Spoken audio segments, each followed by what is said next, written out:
Good morning students. इससे पहले lecture में हम फोटो पीरियडिज्म के बारे में बात कर रहे थे, दीप्तिकालिता के बारे में बात कर रहे थे कि दीप्तिकालिता के आधार पर प्लांट्स को कितने पार्ट में डिवाइड किया गया है।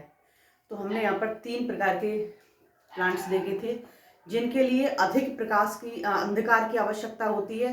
वो कैसे होते हैं? शॉर्ट डे प्लांट, मतलब अंधकार अधिक तो प्रकाश कम। जिनके लिए कम अंधकार की आवश्यकता होती है वो होते हैं लॉन्ग डे प्लांट। और एक ऐसे होते हैं जिनको कोई फर्क नहीं पड़ता प्रकाश कम है या ज़्यादा है। एंड नेक्स्ट अपने टॉपिक की तरफ चलते हैं हम, वर्नेलाइजेशन, बसंतीकरण। बसंतीकरण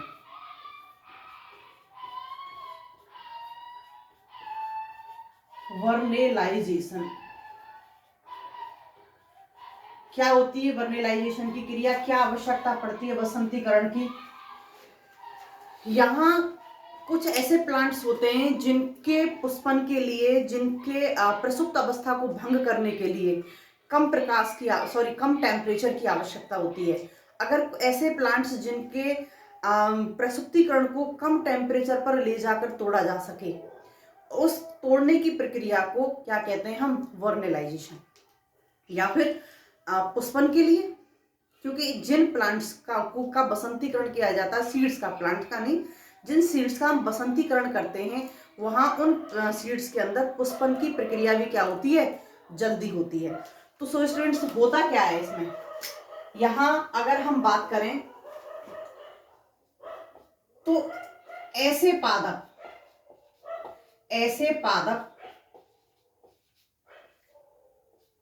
जिनके बीज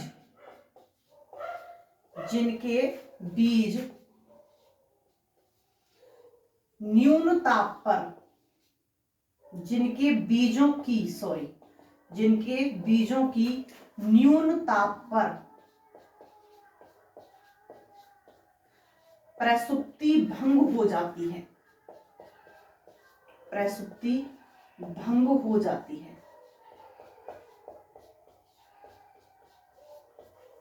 है, इन्हें चिलिंग टेम्परेचर कितना होता है? 3 से 5 डिग्री सेल्सियस चिलिंग टेम्परेचर पर ले जाकर प्रसुप्ति भंग करते हैं।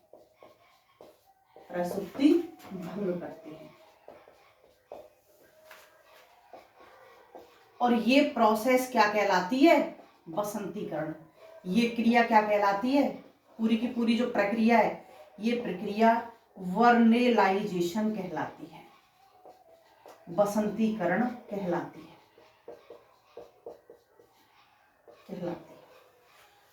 करते क्या है? बसंतीकरण करते क्या है?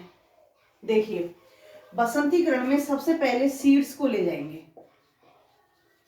जो सीड्स होते हैं उनको 2 या 3 दिन तक पानी में भिगो के रखते हैं, पानी में भिगोते हैं।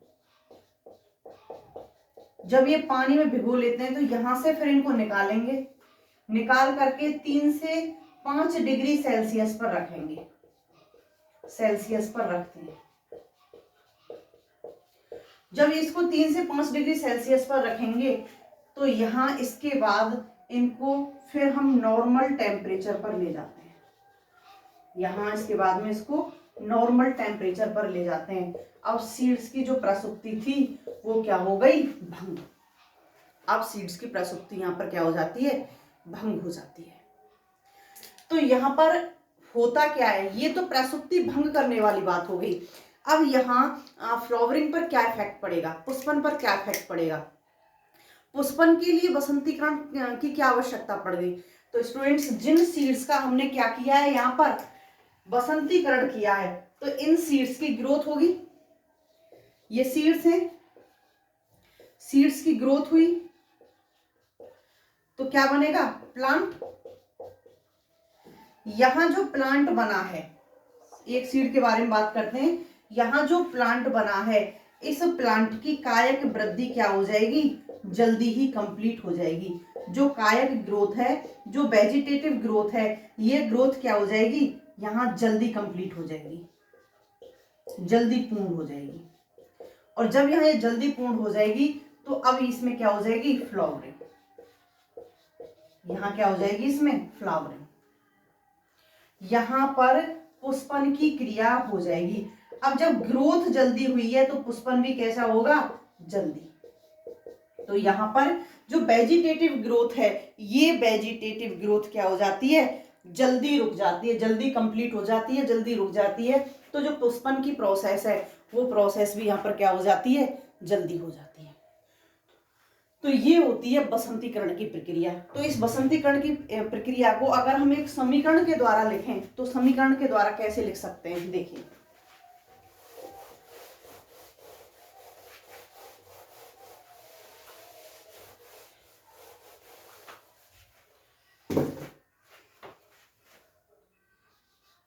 ये कोई पूर्वगामी पदार्थ है, प्रिकर्सर जिन्हें हम बोलते हैं, जो सीड के अंदर पहले से प्रेजेंट है। हमने ये सीड है, सीड के अंदर कोई एक पूर्वगामी पदार्थ पहले से प्रेजेंट है। अब हमने 3 से 5 डिग्री सेल्सियस पर किसको रखा, इन सीड्स को, सीड्स का शीतलन किया, चिलिंग टेम्परेचर, इसी को तो कह रहे हैं हम, चिलिंग टेम्परेचर। अब इसके अंदर जो पूर्वगामी पदार्थ प्रेजेंट है सीड्स के अंदर, अब इस पॉइंट पर ले जा करके इसमें क्या बन गया, एक बी बन गया, बी। और ये कैसा है, यहां पूर्वगामी पदार्थ किसमें प्रेजेंट है, सीड्स के अंदर, तो यहां एक अस्थायी उत्पाद बन जाता है, ये अस्थायी उत्पाद बन गया सीड के अंदर, इन सीड, इन सीड, सीड के अंदर यहां पर एक अस्थायी उत्पाद बन गया। अब इसको हम वापस निम्न टेम्परेचर पर लाते हैं, धीरे धीरे लेके आएंगे, एक साथ नहीं। 10 से 15 डिग्री सेल्सियस पर लाएंगे पहले से, 10 से 15 डिग्री के बाद में फिर इसको हम कैसे लाएंगे, 25 से 30 डिग्री सेल्सियस पर, धीरे धीरे लाते हैं, एक साथ नहीं। तो इसको हम निम्न ताप पर लेके आते हैं। जो बी कॉम्प्लेक्स बना था, यहाँ पर बी अस्थायी जो उत्पाद बना था वो किस में बदल जाएगा, अब यहाँ पर डी स्थायी उत्पाद में बदल जाएगा, डी स्थायी उत्पाद में। और ये डी स्थायी उत्पाद क्या होता है, वर्नेलिन। डी स्थायी उत्पाद क्या होता है यहाँ पर, वर्नेलिन। वर्नेलिन किसके लिए उत्तरदायी होता है, पुष्पीकरण के लिए, पुष्पीकरण के लिए जिम्मेदार होता है, फ्लावरिंग के लिए वर्नेलिन जिम्मेदार होता है। देखिए, अगर हमने यहाँ पर टेम्परेचर दे दिया अधिक, टेम्परेचर दे दिया अधिक, 3 से 5 डिग्री सेल्सियस से हम डायरेक्ट यहाँ लिया है 35 से 40 डिग्री सेल्सियस पर, तो यहाँ पर जो डी उत्पाद बना है, अस्थायी उत्पाद बना है, सॉरी बी, ये बी क्या हो जाएगा, विघटित। बी क्या हो जाएगा, विघटित। और जब बी विघटित हो गया तो यहाँ पर किसकी प्रक्रिया रुक जाएगी, बसंतीकरण की। तो ये कहलाती है बी वसंतीकरण, बी वसंतीकरण। ये प्रक्रिया क्या कहलाती है, बी वसंतीकरण कहलाती है। और ये प्रक्रिया क्या कहलाती है, बसंतीकरण। ये प्रक्रिया बसंतीकरण कहलाती है। तो यहाँ जो सीड के अंदर पूर्वगामी पदार्थ प्रेजेंट था, जिस पूर्वगामी पदार्थ को हम क्या ए से डिनोट कर रहे हैं, एक से प्रदर्शित कर रहे हैं, अब इस ए के अंदर क्या हुआ, हमने सीड्स को चिलिंग टेम्परेचर पर ले गए, उसका प्रशीतन किया, तो यहाँ पर बी एक अस्थायी पदार्थ बन गया। अगर टेम्परेचर हम ज्यादा कर देते हैं तो इसका विघटन हो जाएगा, बी बसंतीकरण हो जाएगा। अगर इस टेम्परेचर हम 10 से 15, 15 से 20, 20 से 25 और 30 पर लेके आते हैं धीरे धीरे धीरे धीरे, तो यहाँ पर डी स्थायी उत्पाद जो बर्नेलिन है, जो पुष्पन के लिए जिम्मेदार है, वो यहाँ इसके अंदर बन जाएगा। प्रसुप्ति भी भंग हो गई और यहाँ पर पुष्पीकरण के लिए पादप तैयार हो गया। तो यहाँ पादप में जो वेजिटेटिव ग्रोथ है, अभी थोड़ी देर पहले बताई थी, वो क्या हो जाएगी, जल्दी। और जब वेजिटेटिव ग्रोथ जल्दी हो जाएगी तो वो जल्दी रुक जाएगी उसके अंदर, क्योंकि पुष्पन तभी होता है जब कायक वृद्धि रुक जाती है। प्लांट की जितनी जल्दी कायिक वृद्धि कंप्लीट होगी उतनी जल्दी उस प्लांट के अंदर फ्लावरिंग होगी, पुष्पन की प्रक्रिया संपन्न होगी। That's all. नेक्स्ट आपके इसमें टॉपिक है हार्मोन्स का, सॉरी हाँ हार्मोन्स।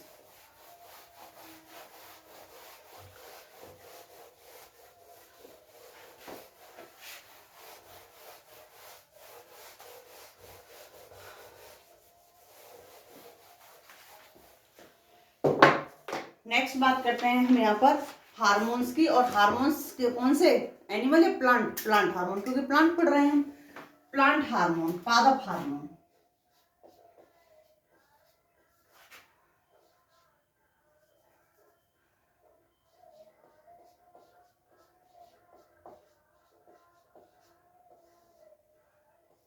पादप हार्मोन्स, यहां पर पादप हार्मोन्स के बारे में सबसे पहले जो एक धारणा दी थी वो दी थी पिंकस और थीमेन ने। पिंकस और थीमेन, पिंकस और थीमेन ने क्या बताया कि जो हार्मोन्स होते हैं, जो हार्मोन्स होते हैं, ये हार्मोन्स पादप के अंदर अति सूक्ष्म मात्रा में पाए जाते हैं, बहुत न्यून मात्रा में पाए जाते हैं। हार्मोन्स प्लांट के अंदर कैसे पाए जाते हैं, न्यून मात्रा में, अति न्यून, न्यून भी नहीं कहेंगे हम उसे, क्या कहेंगे, अति न्यून मात्रा में। लेकिन काम कैसा करते हैं, बड़ा। तो छोटे ऑफर में बड़ा धमाका होता है इनका। तो जो अति न्यून मात्रा में पाए जा रहे हैं, ये जिस स्थान पर इनका निर्माण हुआ है, जिस स्थान पर इनका निर्माण होता है,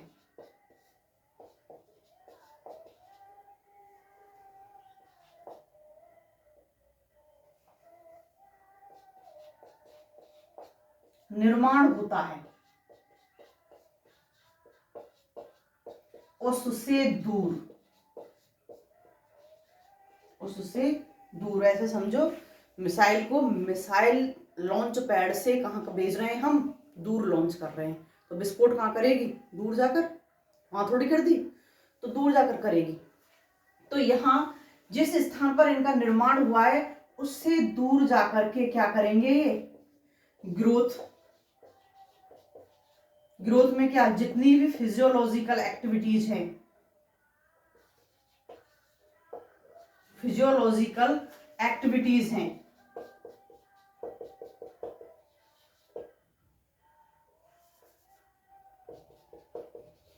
इन एक्टिविटीज को क्या करेंगे, कंट्रोल। जितनी भी फिजियोलॉजिकल एक्टिविटीज हैं ग्रोथ से संबंधित, उनको क्या करते हैं, ये कंट्रोल करते हैं।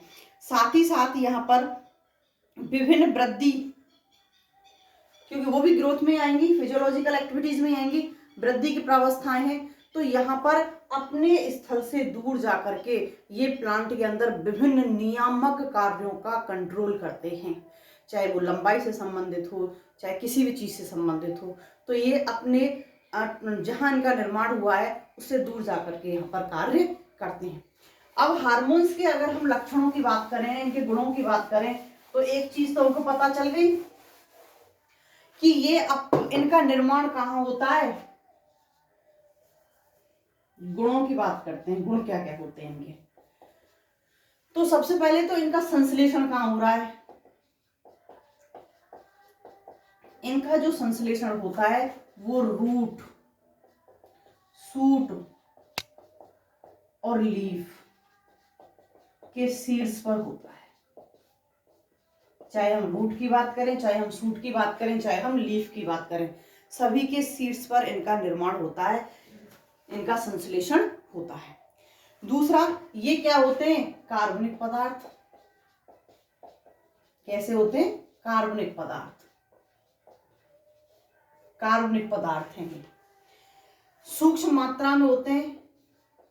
ये चीज अभी देखी हमने, सूक्ष्म मात्रा में संश्लेषित, सूक्ष्म मात्रा में संश्लेषित होते हैं। और सूक्ष्म मात्रा में संश्लेषित होने के साथ साथ भी सांद्रता इनकी कितनी, कैसी होती है, निश्चित सांद्रता होती है, निश्चित सांद्रता, निश्चित सांद्रता होती है। और अपने क्रियास्थल से जाकर के दूर ये क्या करते हैं, टारगेट, संश्लेषण स्थल से दूर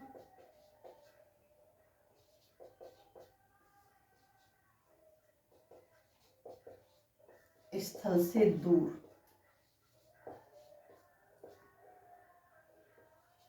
नियमन करते हैं।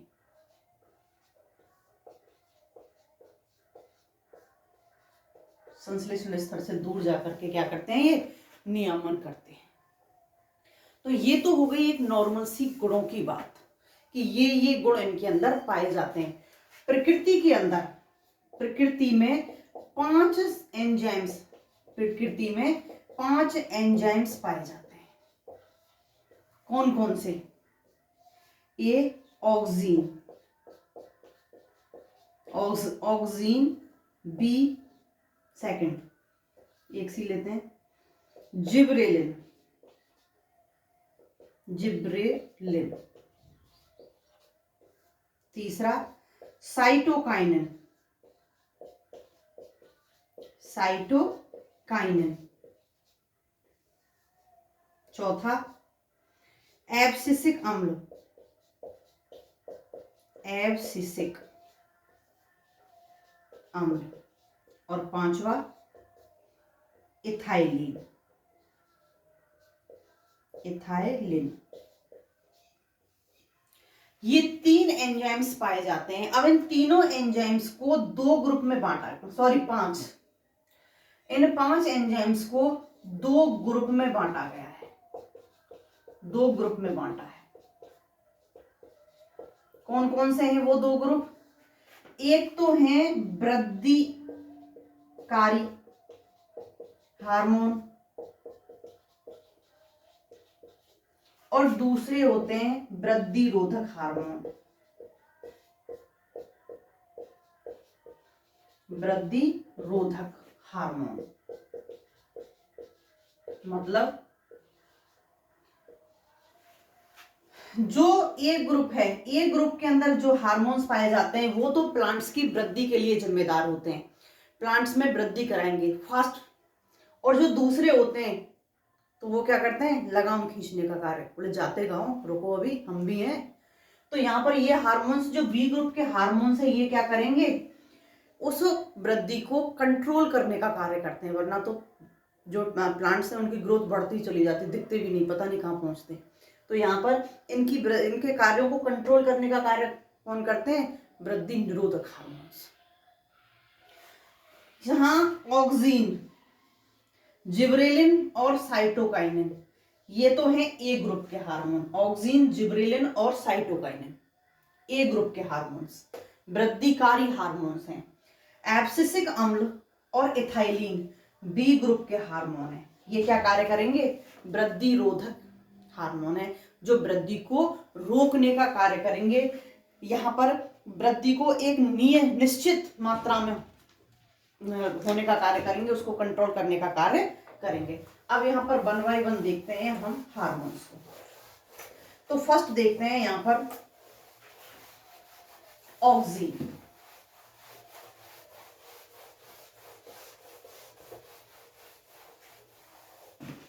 फर्स्ट देखते हैं हम यहाँ पर ऑक्सीन।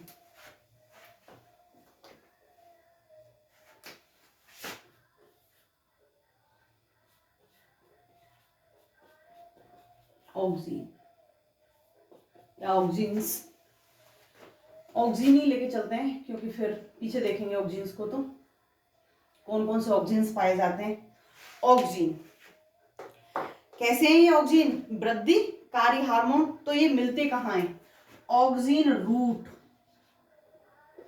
और स्टेम के शीर्ष पर मिलता है, शीर्ष पर उपस्थित होते हैं। जो ऑक्सीन हार्मोन होते हैं ये रूट और जो स्टेम का शीर्ष पार्ट होता है यहां पर उपस्थित होते हैं। तो ये बनते किसके हैं, उपापचय से संश्लेषण होता है। इनका संश्लेषण किससे होता है, उपापचय से संश्लेषण होता है। यहाँ पर रूट और जो स्टेम होते हैं उनके जो शीर्ष पॉइंट होते हैं, जो टॉप पॉइंट होते हैं, वहां पर उपापचयी क्रियाएं होती हैं और उन उपापचयी क्रियाओं के दौरान ही किनका, ऑक्सीन्स का संश्लेषण होता है। ऑक्सीन अपने आप में कोई अकेला हार्मोन नहीं है, ऑक्सीन के अंदर विभिन्न हार्मोनों का ग्रुप है जिसमें बहुत सारे हार्मोन्स आते हैं। तो यहाँ पर ये शीर्ष पार्ट पर इनके उपापचय के द्वारा क्या होते हैं, संश्लेषित होते हैं। इनका कार्य क्या है, अगर शीर्ष पार्ट पर भी देखें तो शीर्ष पार्ट पर कौन सा होता है, ये होता है सेल इलोंगेशन वाला क्षेत्र, इलोंगेशन का क्षेत्र।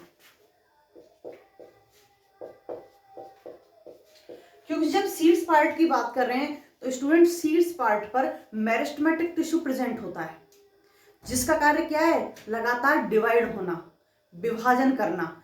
और जहां विभाजन हो रहा है, जहां नई सेल्स का निर्माण हो रहा है, तो उन सेल्स का एलोंगेशन तो होगा ना। पहले सेल्स का निर्माण होता है, फिर सेल्स का एलोंगेशन होता है, उसके बाद में सेल्स का मैच्योरेशन होता है। तो यहाँ पर जो शीर्ष पार्ट है जिसको हम मेरिस्टेमेटिक टिश्यू बोल रहे हैं, उस मेरिस्टेमेटिक टिश्यू के सेल एलोंगेशन वाला जो क्षेत्र होता है, दीर्घीकरण वाला जो क्षेत्र होता है, वहां पर क्या प्रेजेंट होते हैं, या फिर कहें कि वहां पर किसका संश्लेषण होता है। ऐसा नहीं है कि इनको स्टॉक करके रखा जाता है, नहीं, स्टॉक करके नहीं रखा जाता, जब आवश्यकता होती है तब इनका संश्लेषण किया जाता है। तो यहाँ सेल एलोंगेशन वाले क्षेत्र में इनका यहाँ पर निर्माण होता है। और ऑक्सीन नाम किसने दिया, अगर हम नाम की बात करें कि ये ऑक्सीन नाम किसने दिया था, तो नाम दिया था एक कोल नाम के साइंटिस्ट थे, उन्होंने इनको ऑक्सीन नाम दिया था। तो यहाँ पर कोल ने यहाँ इसको ऑक्सीन नाम दिया। अब यहाँ पर ऑक्सीन पाए कौन कौन से जाते हैं, तो देखिए ऑक्सीन कौन कौन से मिलते हैं, IAA, IPA, IBA, NAA, PAA, 2,4-D, 2,4,5-T, ये यहाँ पर ऑक्सीन्स पाए जाते हैं। तो देखिए IAA को क्या बोलते हैं हम, इंडोल एसिटिक अम्ल, indole acetic acid,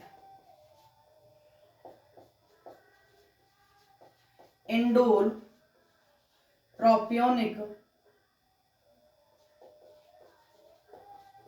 acid, indole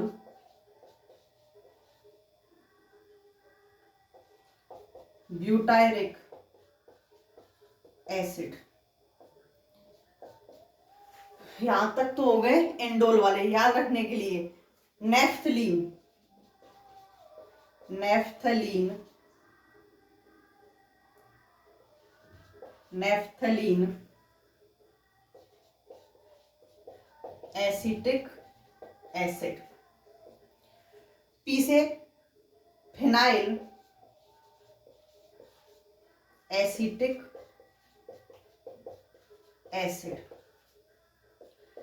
2,4-D, D से आएगा di, 2,4-D die chloro, 2,4-D die chloro phenoxy. तो ऐसे ही इसमें क्या आएगा, 2,4,5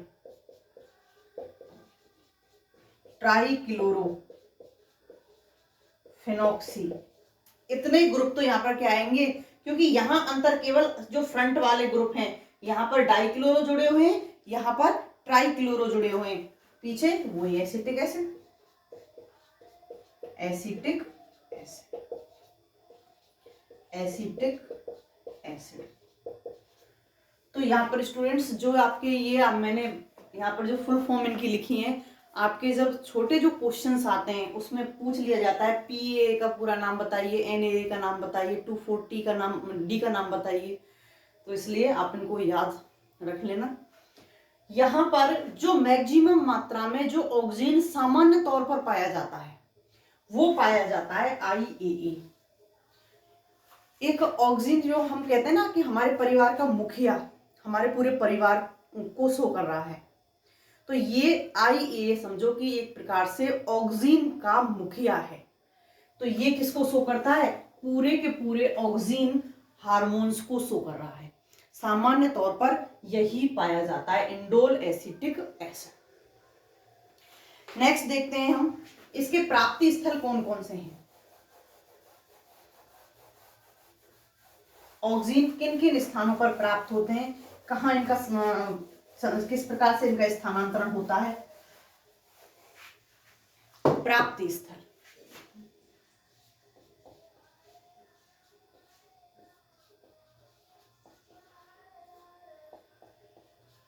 ऑक्सीजन के प्राप्ति स्थल की बात करें तो हमने कहा बताया था, रूट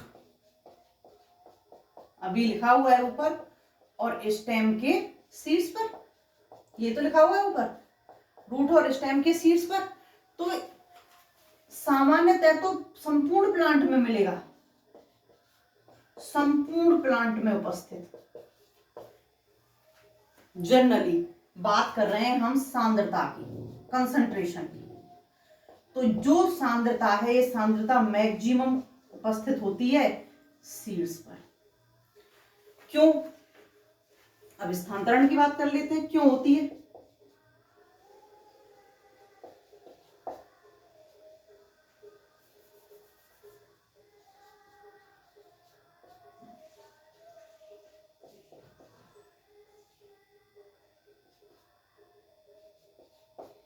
स्थानांतरण, स्थानांतरण कैसे होता है? शीर्ष पार्ट पर मैक्सिमम सांद्रता है, कंसंट्रेशन है। यही तो कह रहे हैं कि निर्माण कहां हो रहा है? रूट और शूट अपेक्स के शीर्ष पर, पत्तियों के शीर्ष पर। तो स्टूडेंट्स जब शीर्ष पार्ट पर इनका संश्लेषण हो रहा है तो पूरा पादप कहां गया? नीचे। पूरा प्लांट कहां है? नीचे। तो यहां शीर्ष पार्ट पर इनका संश्लेषण होता है तो ऊपर से नीचे की ओर। कैसा होता है? ऊपर से नीचे की ओर। दो क्रम होते हैं, एक तो होता है तलाभिसारी, तलाभिसारी, और एक होता है अग्राभिसारी।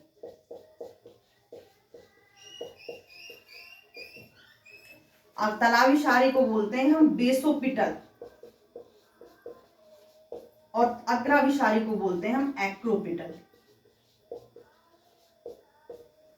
तलाभिसारी का मतलब शीर्ष से ऊपर से नीचे आना, और एक्रोपिटल का मतलब, अग्राभिसारी का मतलब नीचे से ऊपर जाना। तो यहां इसका सामान्य तौर पर संश्लेषण कहां होता है? शूट अपेक्स पर, मैक्सिमम संश्लेषण। तो इसका ऑल ओवर देखते हैं, तो ऑल ओवर जो इसका काम जो स्थानांतरण होता है वो कैसा होता है? तलाभिसारी। तो इसका मतलब शीर्ष से नीचे की ओर होता है। निर्माण तो शूट पर भी हो रहा है लेकिन मैक्सिमम कहां होता है? स्टेम के शीर्ष पर। तो यहां संश्लेषण कैसा होगा? ऊपर से नीचे की ओर। संश्लेषण नहीं, सॉरी, स्थानांतरण। तो इसका स्थानांतरण होता है ऊपर से नीचे की ओर, तलाभिसारी बेसोपिटल होता है। स्थानांतरण होता कैसे? स्थानांतरण का जो कार्य कौन करता है? तो स्थानांतरण का जो कार्य करता है वो करता है फ्लोएम। खाद्य पदार्थों का स्थानांतरण फ्लोएम ही तो करता है। तो यहां पर स्थानांतरण का कार्य फ्लोएम करता है। और फ्लोएम भी कौन सा? फ्लोएम का जो फ्लोएम पेरेनकाइमेटस पार्ट होता है, पेरेनकाइमा जो पाया जाता है, क्योंकि फ्लोएम में 4 एलिमेंट पाए जाते हैं, आप लोगों ने 11th में पढ़ा है। तो फ्लोएम पेरेनकाइमा इसका सामान्य तौर पर क्या करता है? वितरण। सामान्य तौर पर वितरण किसके द्वारा किया जाता है? फ्लोएम पेरेनकाइमा के द्वारा। और अगर इसके द्वारा नहीं किया जा रहा है तो यहां पर जो वेस्कुलर बंडल होते हैं, जो वेस्कुलर बंडल होते हैं, इन वेस्कुलर बंडलों का परिधीय पार्ट होता है, और पर्धीय पार्ट किसका बना होता है? पेरेनकाइमा का, पेरेनकाइमेटस सेल्स का, पेरेनकाइमेटस सेल्स का बना होता है। तो यहाँ पर जो वेस्कुलर बंडल का जो पेरेनकाइमेटस पार्ट होता है, जो पर्धीय पार्ट है, इसके द्वारा फिर इसका वितरण होता है। ऑल ओवर होता पेरेनकाइमेटस सेल्स के द्वारा ही है। तो इस प्रकार से जो ऑक्सीन है, ऑक्सीन का संश्लेषण, ऑक्सीन के मेंबर्स, ऑक्सीन का स्थानांतरण, वो यहाँ पर इस प्रकार से होते हैं। Okay students.